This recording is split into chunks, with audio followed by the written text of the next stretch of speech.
구원받은 그리스도인에게는 반드시 감당해야 될 사명이 있습니다. 오늘 말씀에 귀를 기울여야 합니다. 교회는 새로운 시작을 선포하는 축복의 진원지입니다. 2024년을 시작하면서 우리에게 주셨던 비전을 선포했는데 기억하고 계시죠? 우리 다 함께 선포하겠습니다. 믿음대로 거두리라. 믿음대로 거두리라. 우리가 한 해 동안 믿음대로 거두리라 라고 하는 이 비전을 선포하고 부지런히 믿음의 씨앗을 심고 믿음으로 행했는데 주님 다시 오실 때까지 그 열매를 계속해서 거두게 될 줄 믿습니다. 저는 마지막이라고 하는 단어를 잘 사용하지 않습니다. 왜냐하면 예수 그리스도 안에서는 늘 모든 순간 매일이 새로운 시작이기 때문입니다. 새로운 시작을 선포하는 축복의 진원지인 교회에 대한 사명을 우리가 감당해야 합니다. 오늘 말씀을 여러분이 받으시고 교회는 과연 어떤 곳인가? 먼저는요, 교회는 한 주간의 새로운 시작을 선포하는 축복의 진원지인 것을 잊어서는 안 됩니다. 여러분을 도전합니다. 오늘이 한 주간의 시작의 날입니까? 아니면 마지막 날입니까? 그래도 3부 예배는 너무 잘하셨어요. 여러분, 달력에도 주일이 시작이에요. 예수님이 부활하시고 승리하신 날이 바로 주일입니다. 여러분, 3부 예배들 가운데 월요병에 시달리는 분 안 계시죠? 경신교회는 그런 분 안 계세요. 오늘이 한 주간의 시작입니다.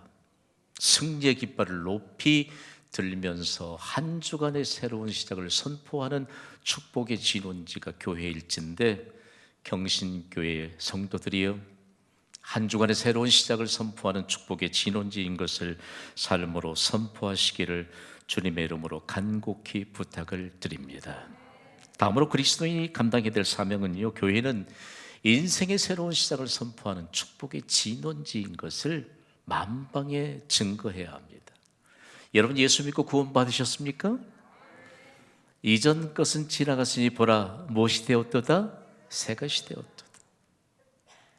우리가요, 예수 그리스도를 구주로 영접하는 순간 새로운 인생이 시작됐습니다. 새로운 인생이 시작되었다는 사실들을 선포하지 않으니까 세상이 좀처럼 요란합니다. 매우 혼돈스럽습니다. 교회는 천하보다 귀한 한 영혼의 구원을 위해 세워졌습니다. 우리의 가족이 구원받기를 바랍니다. 교회를 왜 하나님이 세우셨겠어요? 천하보다 귀한 한 영혼이 인생의 새로운 시작을 선포하도록 교회를 세우셨습니다. 그리고 구원받은 이후에 한 사람이 은혜 받도록 교회를 세우셨습니다. 중요한 내용 하나를 우리가 놓쳐서는 안 됩니다. 오늘 새로운 인생의 새로운 시작. 그렇다면 오늘 이 예배를 통해서 우리의 인생의 전환기를 좀 맞이해야 되지 않겠습니까? 오늘 우리의 생각들이 참 많습니다. 그러나 믿음이 있다면 새로운 시작을 선포하십시오. 하나님은 길이 없는 광야에도 길을 내십니다. 할렐루야. 하나님은 물이 없는 사막에도 강물이 흐르게 하셔서 자기 백성을 마시우게 하십니다. 이것이 새로운 인생에 관한 매일 우리의 삶 속에서 증거되어야 될, 경험되어야 될 은혜라는 말씀입니다. 다음으로는 그리스도인의 사명은요, 교회가 인류 역사의 새로운 시작을 선포하는 축복의 진원지인 것을 선포해야 합니다. 지금까지 지내온 인류 역사를 통해서 교회는 어김없이 세워지는 곳마다 인류 역사의 새로운 시작이 어디로부터 비롯되느냐? 교회입니다. 여러분 잘 들어보세요. 해적 출신인 앵글로색슨족으로 시작된 나라가 어느 나라지요? 영국입니다. 영국을 신사의 나라로 바꿔놓은 것은 영국 교회였습니다. 산적 출신인 게르만족으로 시작된 나라가 어느 나라지요? 독일입니다. 독일을 가장 부지런한 나라로 바꿔놓은 것은 독일 교회였습니다. 오직 신앙의 자유 하나를 찾아서 미 대륙으로 떠난 청교도들이 시작한 나라가 어느 나라지요? 미국입니다. 미국을 세계 제1의 국가로 세운 것은 미국 교회였습니다. 한반도 지독스럽게 가난했습니다. 질병 하나 치료하지 못한 이런 암울한 시절을 살았던 한반도에 번영의 길을 열고 소망의 계절인 그리스도의 계절이 임하게 했던 것은 한국 교회였습니다. 저는요, 미국에 있는 동안 선교 컨퍼런스 참석했는데 할아버지 때부터 선교에 헌신했던 한 선교사가 간증하는데 너무 가슴이 아파요. 다름 아닌 이 한반도에 복음이 전해진 역사를 할아버지 때부터 듣고 그 일에 대해 간증하는 겁니다. 일본에서 이 조선 땅의 복음을 위해서 선교사들이 준비하고 있는데 사진 한 장이 그들의 손에 들어온 것입니다. 한국 여인이 무명 한복, 저고리 치마를 입고 머리에는 뭔가를 이고 허리에는 아이를 둘러 업고 있는데 그때 한국 여인들에게는 언더웨어가 없었습니다. 젖가슴을 다 드러내놓고 있는 그 사진 한 장이 그들에게 전달될 때, 아, 이 조선 땅은 미개한 땅이구나. 그들이 우회해서 중국 땅으로 갔습니다. 중국보다 무려 60년 이상 늦게 복음이 이 땅에 전해졌습니다. 복음의 귀중성을 여러분 아시기를 바랍니다. 저는 요즘에 얼마나 많이 우를 붙이는지 몰라요. 지금은 전반적인 나라의 안정과 회복을 위해 기도해야 될 때임을 믿으시면 아멘 하시기 바랍니다. 기도 잘 안 해요. 기도 잘 안 해요. 요즘 계속해서 하나님이 제게 가슴을 치세요. 저 직분을 받아놓고 저 직분 기도도 없이 어떻게 감당할까? 저 귀중한 하나님 앞에 은혜를 받아놓고 저 은혜를 기도 없이 무엇으로 증거해낼까? 여러분, 한국교회 성도들이 깨어 기도해야 될 때입니다. 언제 우리나라가 이처럼 깊이 무속신앙에 깊이 찌들어서 하나님의 질서가 곳곳에 무너지는 이 상황 속에서도 한국교회 성도들은 그리스도인이 감당해야 될 사명마저도 인지하지 못한 채 세상에 편승해서 살아가고 있는 것 아닌지 모릅니다. 지금 우리나라는요, 국가의 유산이 완전히 바닥을 치고 있습니다. 오늘 우리가 인정할 것 인정해야 돼요. 이 나라를 보호하실 분은 하나님이신 줄 믿습니다. 하나님께 맡겨야지요. 하나님이 다시 일으켜 세워주실 줄 믿습니다. 우리가 말로만요? 아니요. 우리나라의 어려웠던 시대에 일제강점기에도 6.25 한국전쟁 때에도 한국교회는 새벽부터 기도의 무릎을 세우면서 나라와 민족을 구원해 주신 하나님 앞에 구국교회인 것을 증명해냈습니다. 기도 외엔 다른 방법이 없습니다. 오늘 3부 예배자 여러분, 우리가 새벽에도 육체적인 잠이 든 것 같으나 영적인 잠에 깊이 빠져들어 있는 것입니다. 저는 한 사람이 기도의 자리에 나온 것에 초점을 맞추지 않아요. 한 사람이 더 예배의 자리에 나온 것에 초점을 맞추지 않아요. 우리를 하나님께서 일깨우셔서 이 나라와 민족을 다시 회복시켜 주시고 우리 후손들에게 하나님이 보호하시는 나라, 하나님의 손안에 있는 나라를 물려주기를 원하시는 분이 하나님이신 줄 믿습니다. 이 나라의 미래 하나님의 손에 달려 있습니다. 우리가 교회가 축복의 진원지라고 하는 이 사실에 근거를 두고 있는데 도대체 어디에 근거를 두고 있을까요? 하나님의 말씀인 성경은 구약성경 전도서를 통하여 명확하게 근거를 제시합니다. 저는 전도서를 연구하면서 얼마나 가슴이 미어졌는지 모릅니다. 전도서는 솔로몬의 인생의 결국을 깨달으면서 쓴 책입니다. 솔로몬은 그의 아버지 다윗으로부터 믿음을 전수받았습니다. 그가 어떻게 하나님의 감동을 받고 깨달을 수 있었는가? 솔로몬은 복의 주관자이신 하나님을 기쁘시게 하는 예배 하나로 전무후무한 제자가 됐습니다. 인정하시면 아멘 하시기 바랍니다. 하나님이 기뻐 받으시는 예배 하나로 전무후무한 부귀영화의 소유자가 됐습니다. 당대의 가장 큰 부자예요.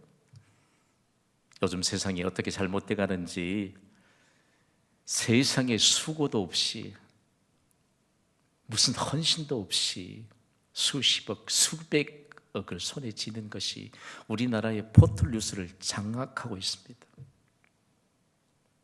여러분 생각해 보세요. 저는요, 미국에 있는 동안 일간지를 통해 충격을 받았던 것이, 한 교회에 담임 목사가 부임하면 그 소식이 떠요. 중소기업, 대기업을 막론하고 그런 귀중한 일에 헌신하는 사람들의 이 높은 이런 그 결과물들을 함께 소식으로 나누어요. 이 나라가 도대체 어떻게 될까요? 여러분, 일하는 것에 대한 기쁨을 아십니까? 하나님이 일하는 것을 기뻐하는 것도 아십니까? 하나님은요, 이 땅에 그리스도인 한 사람을 복되게 하셔서 온 세상을 흔들어 깨우실 전능자이심을 믿으시기 바랍니다. 솔로몬을 통해서 말씀하세요. 예배 하나로, 예배의 모범 하나로 전무후무한 지혜자가 됐고, 전무후무한 부의 소유자가 됐고, 전무후무한 영광을 누리는 축복의 사람이 됐습니다. 그가요, 인생을 깨닫는데, 저는 이 솔로몬을 연구하고 솔로몬이 쓴 전도서를 연구하다가, 한 나라의 왕이잖아요. 그도 돈 제일 많이 가진 사람이잖아요. 그를 도대체 어떻게 소개할까? 하나님이 복 주신 이유가 있습니다. 그는요, 왕이라고 하는 이런 높은 자존감으로 자신을 소개하지 않았습니다. 그는 전도서 1장 1절에 자신을 이렇게 소개해요. 다윗의 아들, 예루살렘 왕 전도자의 말씀이라. 몇 단어 가운데 핵심이 되는 단어는 전도자입니다. 왜 솔로몬은 왕의 신분을 뒤로하고 전도자라고 하는 신분을 드러냈을까요? 전도자는 하나님의 말씀을 가르치는 자를 말합니다. 오해하지 마세요. 하나님의 말씀을 삶으로 가르치는 자가 전도자입니다. 종교개혁자인 마르틴 루터는 이 전도자를 하나님의 말씀을 가르치는 설교자로 번역했거든요. 명확한 것이죠. 여러분, 우리가 하나님의 말씀을 삶으로 살아내는 전도자인 줄 믿으시기 바랍니다.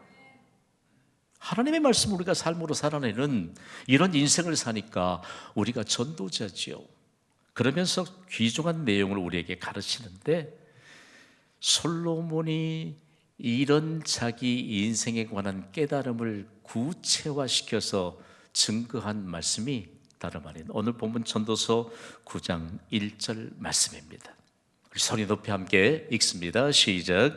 이 모든 것을 내가 마음에 두고 이 모든 것을 살펴본즉 의인들이나 지혜자들이나 그들의 행위나 모두 다 하나님의 손안에 있으니 사랑을 받을는지 미움을 받을는지 사람이 알지 못하는 것은 모두 그들의 미래의 일됨이니라. 아멘. 세상에 가장 돈 많이 가진 사람이, 가장 뛰어난 지혜의 소유자가 세계 각지에서 그에게 온갖 진귀한 보물들을 싸들고 지혜를 배우기 위해서 솔로몬을 찾아온 그 시대에 그가 깨달은 진리는요, 두 가지입니다. 먼저는 하나님의 손안에 있는 모든 행위입니다. 여러분, 우리 인생을 잘 삽시다. 우리의 모든 행위가 어디에 있죠? 하나님의 손 안에 있습니다. 이 솔로몬의 고백이 온 세상을 향한 충격이 됐습니다. 어떻게 솔로몬이 이런 진리를 깨달았을까? 어떻게 이런 진리를 깨달았을까? 솔로몬의 아버지인 다윗의 믿음의 모든 것을 그가 전수받았다는 증거가 성경에 기록되어 있습니다. 시편 139편 2절과 3절, 다윗의 시편입니다. 우리 함께 읽습니다. 시작. 주께서 내가 앉고 일어섬을 아시고 멀리서도 나의 생각을 밝게 하시오며 나의 모든 길과 내가 눕는 것을 살펴보셨으므로 나의 모든 행위를 익히 아시오니. 아멘. 독감 때문에 너무 고생하는 사람이 많아요. 간증 아닌 간증이 돼요. 지난 목요일 오후 되니까 느낌이 와요. 느낌이 아차 싶더라고요. 여보, 나의 감기 기운이 올라가면 어떻게 하지? 퇴근하는 길에 병원에 들렀다 오세요. 의사가 만나더니, 목사님이 요새 감기가, 독감이 유행합니다. 그래서 제가 그날 밤에 감기약 먹고 이런 기도했어. 그 다음날 새벽에 하나님, 나라도 좀 독감을 앓지 않아야 건강하게 예배도 인도하고 할 거 아니겠습니까?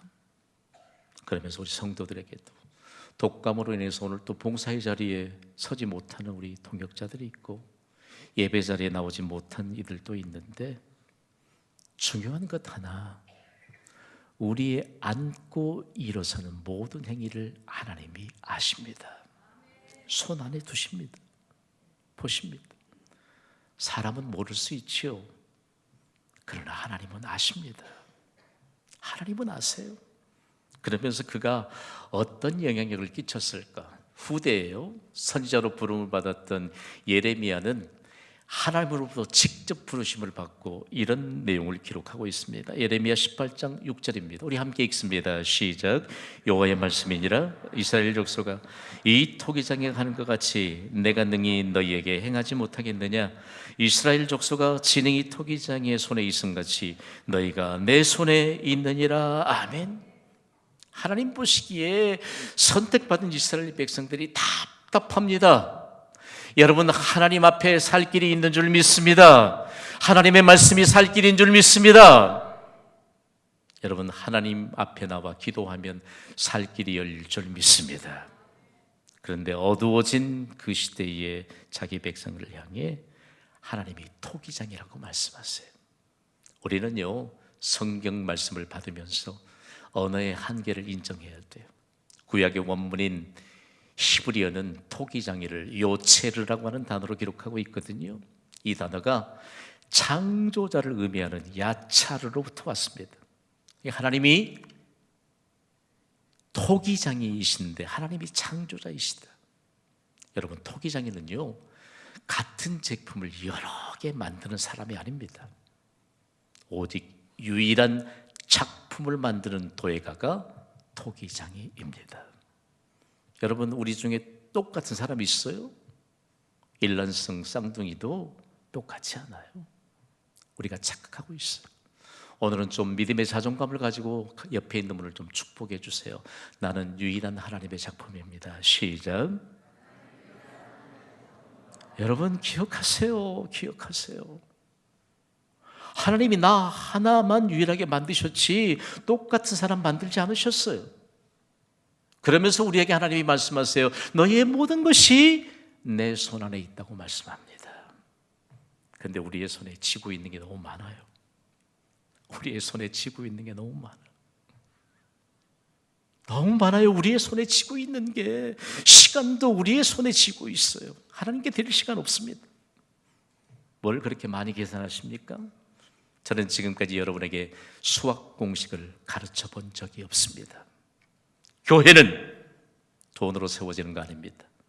교회는 금보다 귀한 믿음으로 세워지는 것을 믿으시면 아멘 하시기 바랍니다. 교회는 믿음의 공식이 적용되는 곳입니다. 100배, 60배, 30배 믿음의 공식이 여러분에게 적용되어 여러분에게 하나님이 이 땅에 내리시는 부요한 자로 살아갈 수 있는 은혜의 기회가 임하기를 주님의 이름으로 선포합니다.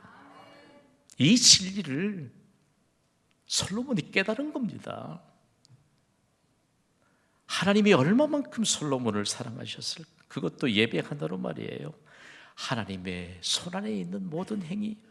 다음으로 솔로몬이 깨달은 진리는요, 미래의 주인 되시는 하나님에 대한 진리를 깨달은 겁니다. 하나님은 미래의 주인이십니다. 믿습니까? 하나님 미래의 주인이세요. 아무도 내일을 장담할 수 없습니다. 그러나 우리가 내일을 기대할 수 있는 것은 내일의 주인이 하나님이시기 때문입니다. 내일의 주인이 하나님이시잖아요. 미래의 주인이 하나님이세요. 호흡하며 사는 모든 사람들은 예외 없이 미래의 주인이신 하나님을 만나야만 합니다. 인류 역사상 예수님으로부터 부여받은 이 미래라고 하는 시간적인 개념에 대해서 명확하게 부어주시는 언어가 하나 있는데, 저는 참 언어를 연구할 때마다 충격도 충격입니다. 헬라어를 사용하는 사람들, 헬라 문화권에 무수한 문화를 꼽히면서 사람들의 말만 무성해졌어요. 여러분, 하나님의 말씀 앞에 이제 좀 잠잠해져야 합니다. 우리 말을 너무 많이 하니까 세상도 혼란스럽잖아요. 시간이 도대체 뭘까? 우리가 받은 시간, 시간의 개념에 대해서 유일하게 헬라어, 그리스, 히라버는요, 두 개의 단어로 헬라를, 이 시간을 성경적으로 얼마나 명확하게 드러내는지 모릅니다. 헬라어에는 두 개의 시간이 있는데 하나는 흘러가는 시간이요, 하나는 의미 있는 시간입니다. 흘러가는 시간에 대해서 크로노스라고 하는 단어로 명확하게 해석해냅니다. 크로노스는 물량적인 시간입니다. 천문학적으로는 지구의 자전과 공전을 통해서 결정되는 시간입니다. 누구에게나 동일하게 주어진 시간이 크로노스입니다. 지금 흘러가는 이 물량적인 시간이 크로노스입니다. 지구의 자전과 공전을 통해서 결정되는 물량적인 시간, 모두에게 공평하게 동일하게 주어진 시간이 크로노스입니다. 물량적인 시간인 크로노스는 결코 멈춰 있지 않습니다. 지금도 흘러갑니다. 그런데 다음으로 의미 있는 시간에 집중해야 합니다. 의미 있는 시간을 헬라어로 카이로스라고 합니다. 기회적인 시간입니다. 그리스도를 위해 헌신함으로 차원이 다른 인생으로 단장되는 시간이 카이로스입니다. 물량적으로 똑같은 시간을 의미 있는 시간으로 바꾸어내느냐에 따라서 시간을 낭비하느냐, 아니면 그야말로 우리에게 부여하신 이 시간을 의미지향적인 시간으로 차원이 다른 인생으로 바꾸어 놓느냐라고 하는 사실입니다. 여러분, 오늘 이 예배 시간은 물량적인 시간을 의미 있는 시간인 카이로스로 바꾸는 기회의 시간임을 믿으시면 아멘 하시기 바랍니다. 기도의 자리에 나오기가 그렇게 어렵습니까? 기도의 시간은요, 물량적인 시간을 의미 있는 시간인 카이로스로 바꾸는 기회의 시간입니다. 축복의 시간이에요. 저는요, 여러분들의 삶을 쫙 나인으로 기도하는데 바빠요. 몹시 분주해요. 그러나 여러분, 우리에겐 가장 강력하게 역사하시는 하나님의 역사에 관한 내용입니다. 물량적인 시간을 의미 있는 시간으로 바꿔놓는 그리스도인으로, 물량적인 시간을 의미 있는 시간으로 바꿔놓는 그리스도인을 통해서 하나님은 인류 역사를 바꾸어 놓으십니다. 우리 인생도 바꿔 놓으세요. 오늘 이 시간, 물량적인 시간을 의미 있는 시간으로 바꿔놓는 이 예배 시간이 우리 인생에 겪는 모든 일에 대해서 완전한 해답임을 믿으시기 바랍니다. 시간에 대한 명확한 해석이 있어야 돼요. 시간은 우리의 것이 아니에요. 우리가 하나님으로부터 부여받은 시간이에요. 시간의 창조주는 바로 예수님이십니다. 예수님이 밤모섬에 유배당한 사도 요한을 향해 명확하게 가르쳐 주십니다. 요한계시록 22장 3절이에요. 우리 함께 읽습니다. 시작. 나는 알파와 오메가요, 처음과 마지막이요, 시작과 마침이라. 아멘. 우리는 잘 압니다. 예수님은 알파와 오메가 되십니다. 헬라어의 첫 철자가 알파요, 마지막 철자가 오메가일진데, 여러분, 이 모든 인류의 시작이 예수님으로부터 비롯된 줄 믿습니까? 인류의 마침도 예수님께 있습니다. 우리의 인생의 시작도 예수님께 있고 우리의 인생의 마침도 예수님께 있습니다. 그런데요, 알파와 오메가라고 하는 예수님의 증언을 가장 가슴으로 받았던 사람들이 있는데, 프랑스에서 박해를 받았던 신실한 그리스도인들을 일컬어서 위그노라고 명명합니다. 그 무서운 박해를 피해서 유럽 전역에 흩어지면서 시간을 삶으로 증명하며 새로운 역사를 바꾸어 놓았던 주역들이 위그노들입니다. 이 위그노들 일부가 스위스로 갔습니다. 스위스에서 시계 산업에 종사했는데 최고급 명품 시계인 오메가를 탄생시켰습니다. 그리고 그리스도인은 시작과 마침의 주인이신 예수 그리스도 앞에 신실한 사람들이다. 여러분, 시간을 예수님께 드리시기를 바랍니다. 시작 시간을 드리세요. 드리세요. 우리의 시간이라고 오해가 한번 싹 트기 시작하면요, 우리는 하나님께 드릴 시간이 없습니다. 저는 연초와 연말이 되면 몸살을 겪습니다. 왜 우리나라가 태양신을 숭배하는 나라도 아닌데 이처럼 무삭순행에 깊이 젖어들어서 정말 하나님의 질서가 무수히 무너지는 이 상황을 겪고 있잖아요. 그리스도인들이여 정신을 차려야 합니다. 여러분을 도전합니다. 연말에 지는 해는 다릅니까? 연초에 떠오르는 태양은 다른 태양입니까? 지구의 자전과 공전을 통해서 쉽게 자전을 통해서 떠오르고 지는 것이 반복되는 하나님의 질서에 의한 것임을 믿으시면 아멘 하시기 바랍니다. 오늘 선포되는 말씀을 듣고 연말에 연초에 해넘이 해돋이를 보기 위해서 예약했던 모든 스케줄도 취소할 수 있는 예배자들이 속출하는 것이 은혜인 줄 믿습니다. 우리는 너무 편승해 있어요. 이전에 태양신을 숭배했던 나라는 모두 멸망했습니다. 하나님의 심판을 받았습니다. 여러분, 대표적으로 태양신을 숭배했던 강대국들 기억하시죠? 이집트가 그랬습니다. 바벨론 제국이 그랬고요, 잉카 제국도 그렇고 그리스 제국도 그렇고 로마 제국도 태양신을 으뜸신으로 숭배했습니다. 그러나 모두 하나님의 손안에서 벗어나지 못하는 진노 심판을 받아야만 했습니다. 하나님은 미래의 주인이십니다. 올 한 해를 예수 그리스도 안에서 하나님이 베푸신 은혜의 보좌 앞에서 한 해를 결산합시다. 그리고 미래의 주인이신 하나님 앞에 겸손하게 한 해를 살게 합시다. 우리 인생이 차원이 다른 인생의 무대에 올려지는 하나님의 역사의 증거자들로 새롭게 기회를 부여받을 수 있게 되기를 주님의 이름으로 축원합니다.